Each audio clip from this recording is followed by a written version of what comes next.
예를 들어서 특례보금자리론이 이제 될 것 같잖아요. 그러면 이거 DSR 제외란 말이에요. 그러니까 이건 무슨 말이냐면은 과거 2014년도에 당시 최경화 부총리가 빚을 내서라도 집을 사라 이 메시지를 줬잖아요. 저는 그 말 듣고 그냥 샀거든요. 제가 드리고 싶은 말씀은 뭐냐면 0에서 1로 가는 분들은 그냥 공동명의 하나만 하시면 돼요. 다른 거 다 필요 없어요. 그럼 이제 절세 전략으로 좀 넘어가 보겠습니다. 네. 네.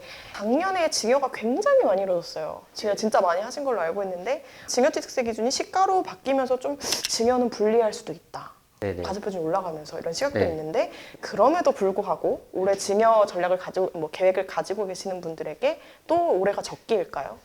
저는 괜찮다고 봐요. 그런데 일단 그에 앞서서 내가 증여를 해야 되냐 말아야 되냐 이것부터 봐야 돼요. 지금 증여를 하기에 좋으신 분들은 어떤 분이냐면은 일단 우량 자산이 있고 그걸 이제 받아줄 수중자가 소득 능력이 되는 수중자가 있는 경우. 예를 들어서 저 같은 경우는 약간 넘겨줄 물건은 있긴 하지만 자녀가 아직 미성년자예요.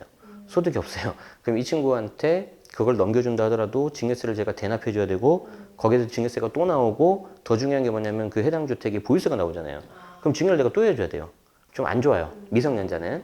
자, 그런데 요건이 갖춰지신 분들은 증여를 해도 괜찮은데 이제 여기서 잘 보셔야 되는 게 23년 1월 1일 이후에는 아까 말씀하신 것처럼 이제 시가 인정액이 도입이 돼서 가격이 좀 이제 거의 시가랑 비슷하게 올라갔단 말이에요. 시가 표준액 말고. 그런데 그나마 좀 상대적으로 좋은 게 뭐죠? 가격이 좀 떨어졌잖아요. 설령 시가 표준액이 아니라 시가 인정액이 된다 하더라도 그 자체가 낮아져 가지고 좀 오히려 득을 보는 경우도 있어요. 그리고 어차피 이제 2월 가서도 5년에서 10년 늘어나 버렸거든요. 이미 10년 됐기 때문에 이제는 급하게 할 필요가 없다. 그러면 이제 내가 이거를 증여를 한다면은 이제 시기가 딱 두 가지가 나올 거예요. 첫 번째, 아파트 같은 경우에는 공동주택 공시가격이 4월 달에 확정이 되기 때문에 그거 확정되기 전에 내가 좀 고민을 해봐야 된다. 그런데 오히려 이 경우에는 확정이 되는 게 낫겠죠. 왜? 작년 하반기 값이 내려가야 되니까. 그래서 좀 약간 기다리는 게 나올 수 있고, 무엇보다도 이제 그런 걸 떠나서 더 좋은 게 뭐냐면은 6월 1일 보유세 과세 기준을 되기 전에 좀 해야 내가 보유세를 좀 줄 수 있겠죠. 그런데 이도 저도 아니신 분들은 그냥 기다리는 게 나올 수 있어요. 오히려 이렇게 좀 가격이 하락해서 찍고 올라올 때 요때 내려갈 때 이거 발목 말고 찍고 올라올 때 요 발목 요때 하는 게 좀 나올 수 있어요. 실제 거래되는 거 좀 보고 모니터링 하신 다음에 하시는 게 좋고, 무엇보다도 이제 내가 괜찮은 물건인지 자녀가 뭐 한 5년 이상 들고 가도 괜찮은 물건인지 봐야 되겠죠. 2월 과세는 10년이긴 한데 자녀가 또 1세대 1주택 단독 세대 주고 비과세 요건 맞춰버리면은 또 이거 2월 과세 적용 안 되거든요. 또 그것도 활용해 볼 수 있으니까. 그리고 보유세도 뭐 네. 2020년 수준으로 돌아간다. 보유세가 많이 줄어들 걸로 보이는데 그럼 집을 좀 더 사도 될까요? 보유세가 줄어드는 거랑 집을 사는 거하고는 약간은 좀 지금은 분리를 해서 봐야 될 것 같아요. 왜 그러냐면 이제 정말 괜찮은 투자 가치가 있는 물건이면 그걸 먼저 샀어요. 보유세를 먼저 본 게 아니고. 그리고 나서 이제 그 다음에 이제 보유세를 이제 감당을 하고 이제 부담을 하고 이런 거였는데, 워낙 이제 최근에 보유세가 올라갔으니까 이렇게 생각을 하실 수 있잖아요. 그런데 지금은 보유세 부담이 줄어든다고 해서 이걸 사도 된다? 이건 조금 아닌 것 같아요. 그리고 이제 정부의 시그널도 보면은 좀 명확하거든요. 일단 2주택까지는 봐줄게요. 왜냐하면 취득세 중과 없애버렸죠. 그리고 양도세도 일시불특 비과세도 좀 풀어줬죠. 그리고 종부세도 중과세율 적용 안 해주죠. 숫자상으로는 2주택도 다주택이 맞지만 약간 가짜 다주택. 그리고 진짜 다주택은 3주택 이상이라고 보는 거예요. 그래서 3주택 이상 같은 경우에 보유세는 그대로 중과세율도 적용도 놔두고 또 약간의 버퍼는 뒀지만 과표 10억. 그렇지만 여전히 계속 세부담이 크기 때문에 이분들은 정부에서 지금 어떤 시그널을 줬냐면, 만약에 3주택 이상에서 보유세가 많다면 세 가지예요. 첫 번째, 하나 팔아라. 아니면 두 번째, 증여해라. 아니면 등록해라예요. 근데 등록, 증여 좀 전에 우리 봤잖아요. 네. 그럼 팔아라예요. 맞죠? 지금 상태에서 보유세가 줄었다고 덥석 사는 거는 약간 좀 신중하셔야 될 것 같고, 이럴 수는 있겠죠. 내가 갖고 있는 세채에서 일부를 팔고 아니면 다 팔고 이걸 좀 더 좋은 놈으로 내가 갈아타겠다. 그런 경우라면 해볼 만한데, 문제는 이제 매수세가 워낙 없어서 그 부분은 이제 좀 다른 문제니까. 네. 지금 심리가 많이 무너졌잖아요. 네네네. 너무 금리가 올라가서. 네. 그래서 그게 좀 언제가 좀 내려갈지, 아니면 어떤 식으로 될지 좀 그런 걸 좀 봐야 될 것 같습니다. 보유세가 큰 뭐 영향이 없지만 어쨌든 거래세도 지금 풀고 있잖아요, 정부가. 양도세 중간을 이제 유예시키고 취득세 완화 같은 세제 혜택이 좀 나오고 있는데 그럼 이 시점이래 똑같이 집을 사거나 파는데 뭐 이렇게 좀 유리할까요? 일단은 그래도 이제 거래 비용이 좀 낮아지는 거는 저는 개인적으로는 긍정적이라고 봐요. 왜냐하면 보통 보면 이제 주식이나 코인 같은 거 보면 이제 차트 같은 거 분석을 많이 한다면 가장 그 차트 분석 같은 게 되는 거에 기반이 뭐가 되냐면은 거래량이 받쳐줘야 돼. 거래량이 없으면 이게 대표를 하는지 우리가 모르잖아요. 그러니까 시장이 좀 왜곡될 수 있다는 거죠. 이게 뭐 이게 올라야 된다 내려야 된다 그런 문제가 아니라 그래서 어느 정도 정상적인 거래량이 좀 돼야 이거를 우리가 판단할 수가 있는데 그런 부분에 있어서 좀 취득세도 내리고 양도세도 이렇게 좀 정상으로 돌리는 거는 저는 개인적으로 괜찮다고 보고 다만 이제 내가 이걸 팔아야 되냐 안 팔아야 되냐 이거를 너무 이게 브로드하게 보면은 우리가 좀 와닿지 않잖아요. 그래서 이거를 나눠줘야 돼요. 어떻게 나눠줘야 되냐면 이게 지금 주택수로 나눠야 돼요. 현재 0인 사람들 그리고 1주택인 사람들 그리고 2주택인 사람들 그리고 3주택 이상인 사람들 자 0인 사람들은 좋은 거 그냥 사시면 돼요. 근데 그 좋은 게 뭐냐면 내 수준에서 맞는 좋은 거. 네, 여러 개 맞는. 예를 들어서 특례보금자리론이 이제 될 것 같잖아요. 그러면 이거 DSR 제외란 말이에요. 그러니까 이건 무슨 말이냐면은 과거 2014년도에 당시 최경화 부총리가 빚을 내서라도 집을 사라 이 메시지를 줬잖아요. 네. 저는 그 말 듣고 그냥 샀거든요. 왜냐하면 그 당시에 이제 경매 공부를 하고 있었는데 경매 대출이 80% 85까지 나오는데 정부에서 70%까지 해준다니까 일반 매매로 해야 되지 않나 해서 했는데 약간 이거랑 비슷한 느낌이란 말이에요. 다만 최대 대출 금액이 5억이면은 4% 잡으면은 2천만 원이잖아요. 네. 그럼 한 달에 한 180, 뭐 170 나간단 말이에요.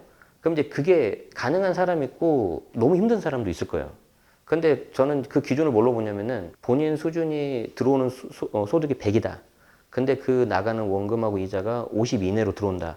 그럼 저는 해볼 만하다고 봐요. 전 70까지 해봤거든요. 근데 너무 힘들었어요. 그렇죠. 예, 그래서 이제 다시 하고 싶은 생각은 없고. 그래서 이제 그런 사람들 중에서 각자 다르잖아요. 그럼 예를 들어서 내가 뭐 9억까지는 힘들고 5억까지는 가능하겠다. 대출 받아서. 그러면 5억 중에서 제일 좋은 거 사는 거죠. 5억 중에서. 굳이 내가 여기서 가성비를 따져서 막 이걸 또 쪼개고 그렇게 하지 마시고 일명 내가 좀 약간 탄탄하게 가져가야 되는 거 하나는 하자는 거예요. 그래서 그거를 먼저 내가 좀 마련해 놓은 상태에서 좀 그 다음에 하자. 그런데 만약에 내가 이거를 하려고 하는데 가격이 좀 더 떨어질 것 같아. 물론 아무도 모르지만. 그러면 굳이 서둘러 살 필요 없어요. 대신 감으로 하시면 안 돼요. 우리 그러잖아요. 주변에 보면 이번에 집값이 떨어지면 살 거야. 근데 한번 물어봐요, 역으로. 자, 그러면 얼마에 떨어지면 살래? 대답하는 사람 거의 없어요, 제가 봤을 때. 예를 들어서 내가 5억짜리 집을 봤는데 얘가 20% 떨어져서 4억이 되면 내가 살 거야. 이런 사람은 별로 없어요. 그냥 막연히 떨어지면. 그래서 이제 그걸 하기 위해서 본인만의 기준이 있어야 되고 그 해당 단지를 찍은 상태에서 계속 일주일 혹은 한 달에 한 번씩 체크를 해야 돼요. 그러면 가격이 보여요. 들락날락 하는 게. 그래서 그거 보고 내가 들어가든지 아니면 아예 포기하든지.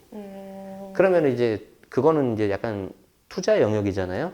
그건 각자 알아서 하셔야 되는 거고 제가 드리고 싶은 말씀은 뭐냐면 0에서 1로 가는 분들은 그냥 공동명의 하나만 하시면 돼요. 다른 거 다 필요 없어요. 물론 좀 앞에 굉장히 좀 길게 이야기했는데 좀 죄송한데 뭐 앞에 내용 모르셔도 돼요. 공동명의 하나만 하시면 돼요.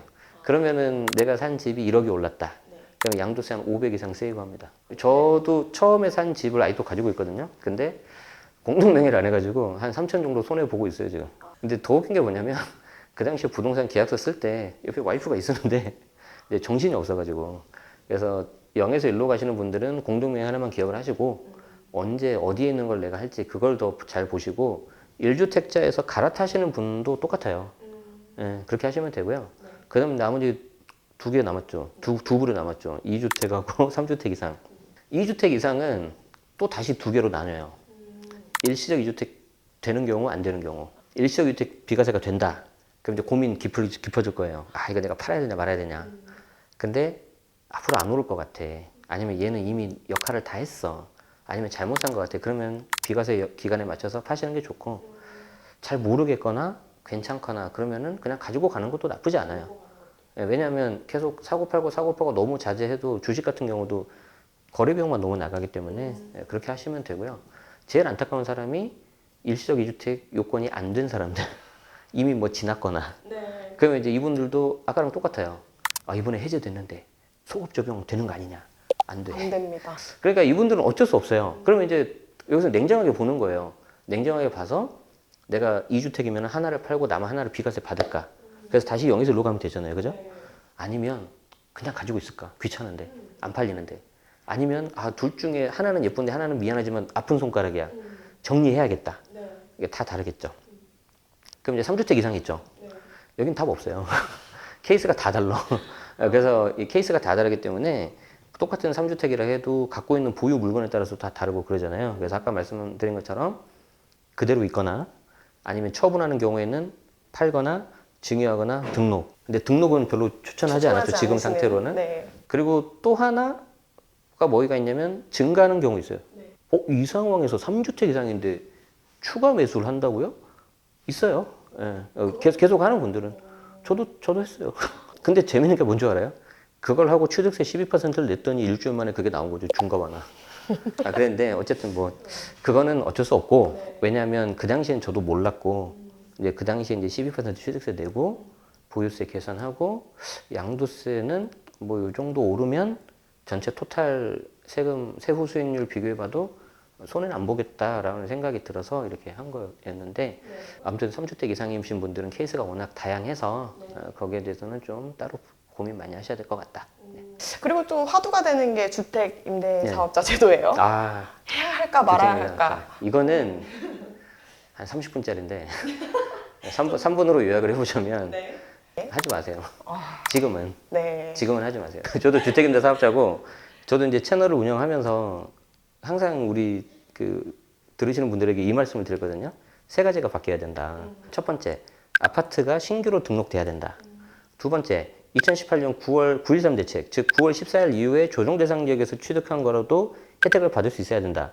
자, 마지막 세 번째, 의무 임대 기간이 10년에서 좀 줄어야 된다. 이거 세 가지 말씀드렸거든요. 근데 이번에 아파트 됐죠. 그리고 이번에 9월 14일 이후에도 혜택 복원될 것 같아요. 근데 하나, 10년 안 줄었죠. 오히려 15년째를 하나 만들었죠. 기준시가 9억까지 열어가지고. 그래서 좀 너무 길고, 물론 아직 좀 마지막 부치는 있어요. 왜냐면 올해 1분기 때 아파트 신규 등록을 허용을 하고 2분기 때 인센티브를 복원한다고 하거든요. 아마 그에 맞춰서 좀 더 구체적으로 나올 건데, 한 가닥 희망이 있다면 특례로 5년짜리 같은 거 하나 나오면 좋겠다. 그리고 만약에 5년짜리 같은 게 안 나온다면 우리 이제 조특법에 있는 그 장기보유 특별공제 70% 해준다는 거, 이거 지금 건설임대만 되거든요.